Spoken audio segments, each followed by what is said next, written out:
रखी गई थी।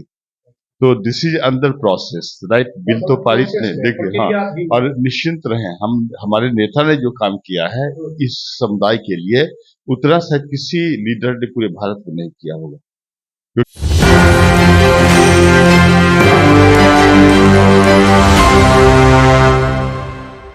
नमस्कार, आप देखना शुरू कर चुके हैं एक न्यू 24 और मैं आपके साथ राहुल यादव। देखिए, जैसे ही वक्फ संशोधन बिल आया, वैसे ही पारित होने से पहले ही मुस्लिम संगठनों का गर्दनीबाग धरना स्थल पे जमड़ाव लगना शुरू हो गया।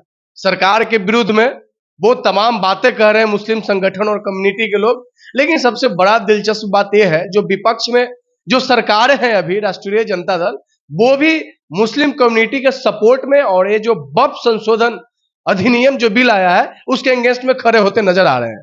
इसी सब मुद्दे पे बात करने के लिए हमारे साथ जनता दल यूनाइटेड के प्रवक्ता परिमल जी है। वक्फ संशोधन बिल बस आया ही है, लेकिन अब देखा जाए तो मुस्लिम कम्युनिटी के लोग एक होना शुरू हो चुके हैं। गर्दनीबाग धरना स्थल पे मुस्लिम कम्युनिटियों का भीड़ लगना शुरू हो चुका है। और सबसे बड़ा बात है कि जो विपक्ष में बैठे पार्टी है राष्ट्रीय जनता दल, वो अब उन लोगों के समर्थन में आ गई है, मतलब सरकार के विरुद्ध में है वो। क्या इस सब पर आपकी राय क्या है? देखिए, जहां तक जनता दल यूनाइटेड का प्रश्न है, तो मैं बतलाऊं कि जब ये बिल आया, इंट्रोड्यूस किया गया, तो जैसे आप तो जानते ही कि हमारे आदरणीय नेता नीतीश कुमार अल्पसंख्यकों के सबसे बड़े हितैषी हैं।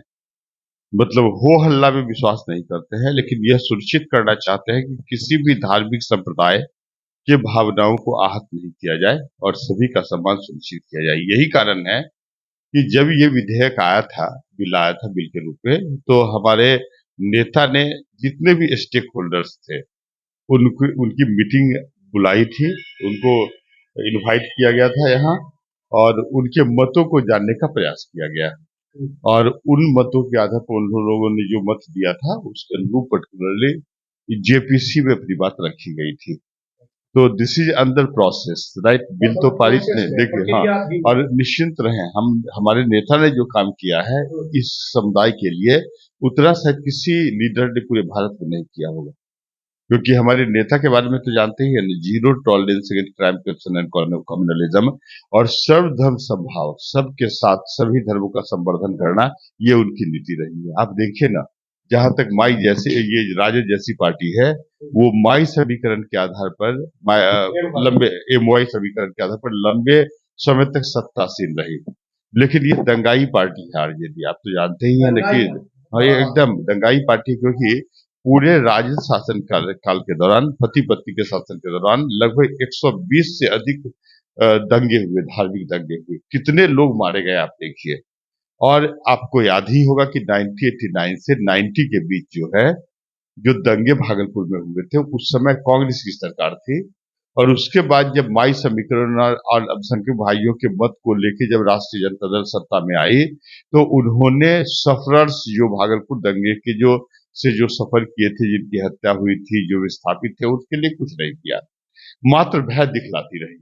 और जब हमारे नेता 2005 में सत्ता में आए, तो उन्होंने सबसे पहले भागलपुर दंगा जांच आयोग का गठन किया। फिर एक तो दो जांच आयोग गठित हुआ था। पहले हुआ था वो एग्जीक्यूटिव हेड के अंदर लीडरशिप में, और दूसरा जुडिशियल जज के न्याय के अध्यक्षता में गठित की गई।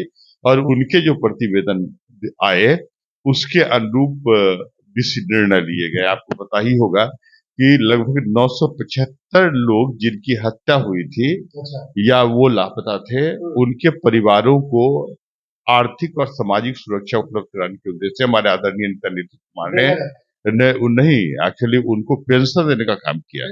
यस, पहले वो राशि 3000 थी, अब 5000 हो गई है। इसके अलावा नहीं, सुनिए, इसके अलावा लगभग 11,500 जो व्यक्ति थे जो उससे प्रभावित थे, उनके लिए सरकार ने विशेष प्रावधान किया, राइट।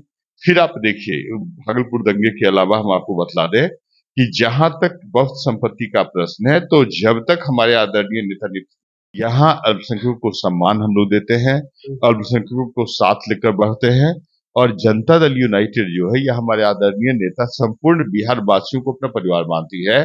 तो कोई गार्जियन जो हमारे मुख्यमंत्री अभिभावक हैं बिहार के, तो वो किसी भी अपने परिवार के सदस्यों का हित कैसे चाह सकते हैं? तो आप निश्चिंत रहें, राइट।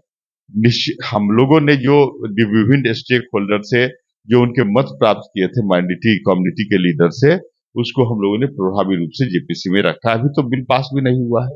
नहीं, बिल आया है, पारित होने की स्थिति तक हम आप निश्चिंत रहें कि हम लोग निश्चित रूप से, हम लोग देखिए, हम लोग कभी भी अहित नहीं कर सकते हैं, क्योंकि हम लोग काम करने वाले आदमी। हम लोग ये नहीं कि भाई माई समीकरण के आधार पर हम सत्ता में आए और सबसे ज्यादा जो हत्याएं हुई वो माइनॉरिटी की हुई और यादवों की हुई।